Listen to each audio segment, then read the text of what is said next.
What's up guys, Tom here with another video. Today I want to talk about the non-tendered players this offseason and some of the more notable ones, and also making predictions as to where I think some of the top non-tendered players will go next season. When a player is non-tendered, it means that the team did not offer them a contract for the next year, and as a result they immediately hit the free agent market. Every year there are a bunch of players that are non-tendered, but today I want to talk about some of the ones that I think are most notable, and I have 4 of them, which are Kyle Schwarber, Eddie Rosario, Adam Duvall, and Archie Bradley. We'll kick things off with Kyle Schwarber. I think he has the highest ceiling out of all of the 4 guys that I'll be talking about today.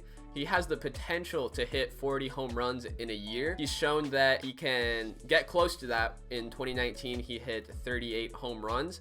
But for me, if I was a GM, it just comes down to, do I think I'll get the 2020 Kyle Schwarber, who had a 90 WRC plus and 307 WOBA, or will I get the 2019 Kyle Schwarber that had 38 home runs, WRC plus of 120, and a 357 WOBA?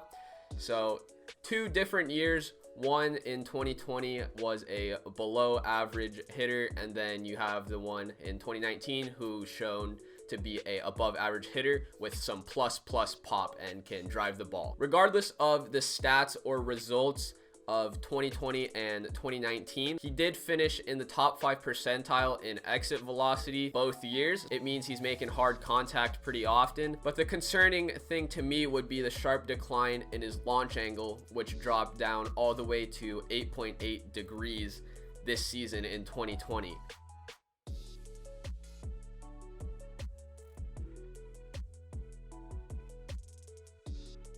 Launch angle is very important, especially for a guy like Kyle Schwarber, because he makes his money from the long ball. So if he doesn't have the launch angle to hit home runs, then I don't know why you'd be signing him. So that's a little concerning to me. With that being said, I think next year when he gets signed to a team, he'll be a 30 home run guy. And my prediction for Kyle Schwarber is that he'll be going to the Detroit Tigers. I think he'll be going to the Tigers because they need help at the left field spot, and I think Kyle Schwarber will bring the pop.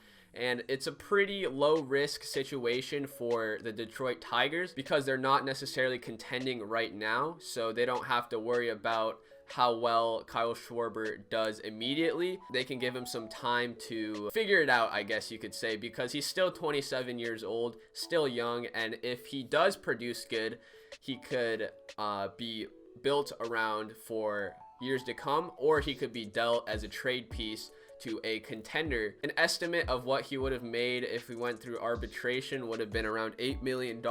Do I think he's gonna get $8 million from a team like the Tigers? I don't know. I think it'd be more in the ballpark of maybe $6 million, and if you can sign him at that, that'd be a great deal for the Tigers because of the low risk involved, but also the potentially enormous ceiling that is above him. Next, we'll move on to Adam Duvall, who had a great season this year with the Atlanta Braves. So obviously with Adam Duvall, you're getting that plus bat, that plus power. He's shown to have pop from back in his time with the Reds in 2016 and 2017. Once he got traded to the Braves, he kind of struggled a bit. He got demoted to AAA, but ever since getting called back up to the bigs in 2019, it seems like he's figured something out, and he's been raking ever since then with the Braves. It's estimated that through arbitration, he would have got a yearly salary of about $4 million. I think someone could pay him $4 million if we're being honest. My prediction is Adam Duvall will be going to the Kansas City Royals. The Kansas City Royals are looking for a middle of the lineup bat. They've also stated that they want to go out and get a center fielder, and they did that with Michael Taylor. Oh yeah, they got Mike Minor as well. They're making aggressive moves. So I think with the addition of Adam Duvall to the lineup with Jorge Soler and Whit Merrifield and Salvador Perez, they'll be starting to look like a pretty decent lineup in that middle of the order, top of the order. So I think Adam Duvall will be going to the Kansas City Royals. Next, we'll talk about Eddie Rosario. He's been great at the plate for the Twins the past couple of seasons. I think out of the 3 outfielders, Kyle Schwarber, Adam Duvall, and Eddie Rosario, I think he has the best track record and most consistent one. Ever since 2017, he's had a WRC plus above 100 and has sat around the 110s. Above average hitter. He'd be an even better hitter if he walked more. His walk percentage is abysmal. It's pretty bad.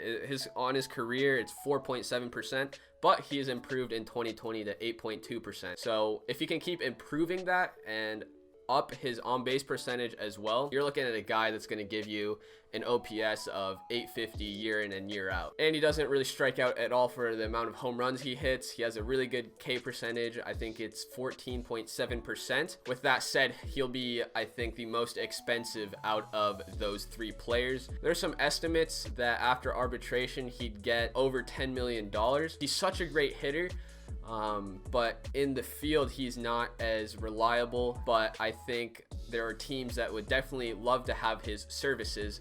And one of those teams, I think, are the Texas Rangers. The Texas Rangers are in this really weird stage right now. They're trying to rebuild, but they fully haven't committed to it. I think that if they sign Eddie Rosario and give one more year with Joey Gallo before potentially having to trade him and see how it pans out, it'll work out great because they need help in left field. And also, if he doesn't pan out in left field, you can put him in the DH spot because Shin-Soo Choo has left. Or is it Shin-Soo Choo? Shin-Soo Choo. Well, you guys know who I'm talking about. And the last guy I want to talk about today is a pitcher, a relief pitcher to be more specific, Archie Bradley. The Reds let him go this offseason. I couldn't really find an estimate for Archie Bradley, how much he would have made through arbitration or after arbitration, but his contract was a 1-year, $5 million contract. He will be in the range of 5 to 10 million. So he'll be at the upper echelon of relief pitchers. Maybe not necessarily the number one guy like Liam Hendricks this offseason, but he is very solid. He's been an absolute workhorse for teams that he's been with. Every year since 2017, besides 2020, obviously, he's pitched in 60 plus games and has thrown in 70 plus innings. He has an above average K per 9 on his career, and in 2019, he had a career high 10.93 K per 9. Along with the K per 9, he also checks out in the other statistics such as ERA and FIP, and expected FIP as well. 2.95 ERA and a 2.59 FIP in 2020, so definitely above average. My prediction for Archie Bradley is that he'll be signing with the Seattle Mariners. The Mariners definitely need help in their bullpen. He'll fall into the lap of the Seattle Mariners budget. The Seattle Mariners have a lot of cap space to work with. They don't have many contracts on their books that are guaranteed. I think it'll be a great opportunity for them to sign Archie Bradley and maybe even a guy like Trevor Rosenthal. Get two elite arms in the back of their bullpen, and I think they'll be in good shape for years to come with their prospects coming up through the ranks and their team being super young. Give it a couple more years, and I think the Mariners might just make the playoffs once again. Hopefully, fingers crossed. That's all I have to say about the notable non-tendered players from this offseason. These are some of them pretty surprising additions to the free agent market, but it'll be definitely interesting to see who picks these guys up because they definitely have value and will definitely have an impact for whatever team they go to. Let me know down in the comments who were some of the surprising players that were non-tendered, and also comment down below who you want to see your team pick up this off season. I'd love to hear your feedback. Thank you guys for watching the video. I hope you have a great day, and I'll see you in the next video. Perfect.